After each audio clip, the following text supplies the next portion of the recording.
And I said, sort of out of the blue, I said, I'm thinking of starting my own company, but I don't, I don't, I don't know. It just feels a little ridiculous and I'm not really sure how I would do it. And that was the beginning right there. Right there, he stopped and he just kind of looked at me and he said, well, he said, do you love it?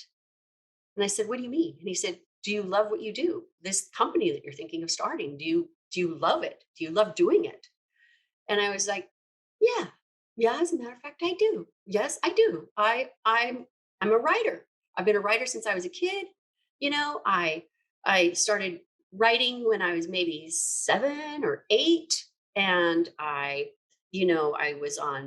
was working for the Rocky Mountain News before I was out of high school. And I love writing. I love writing and the funny thing is I had all these degrees and all this other stuff through college. And when I tried to go get a job, they kept shoving me into the writing departments. And they're like, here, we're going to give you a job in the writing department, the marketing department. I'd be like, I don't want to be in the writing department. That's my hobby. I'm not going to make any money doing that. I have degrees. I want to be in research. I want to be in the laboratories. And they're like, no, no, no, no, no. You need to be in the marketing department. And I was like, this is just ridiculous. So I always used it as a fallback, but then I never really took it seriously because it came so easily to me that I thought, okay, well, no one makes money at this except maybe Stephen King. I mean, really, I mean, I can write a few freelance articles here and there, I guess. I had no concept at the time that writing is everything, that you write everything, that you write Kleenex boxes, that you write the back of, juice boxes. I mean, it's absolutely crazy. I mean, I always tell people that the first two things that'll come back after the world ends are cockroaches and writers because we have to be writing about it.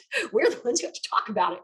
So anyway, I resisted the writing thing, not recognizing that that was why I was put on the planet. And so, and I kept getting all these job offers. And finally, I couldn't even get a job in what I had my degrees in. So I did the fallback and I went back into writing.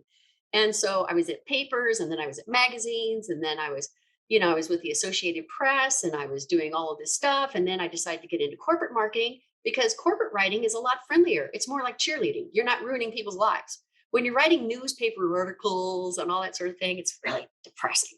So I loved Remax. Everything was going great, but I really was feeling this, I mean, I loved it, but I was like, I don't, I love it, but what if I could do, what if I could, maybe if I thought, but when I actually mentioned this to Bob, I had no idea that I had even really been thinking of it that seriously. It surprised me as much as it surprised him, I think. So getting back to Bob asking me that odd question, well, is it something that you love to do?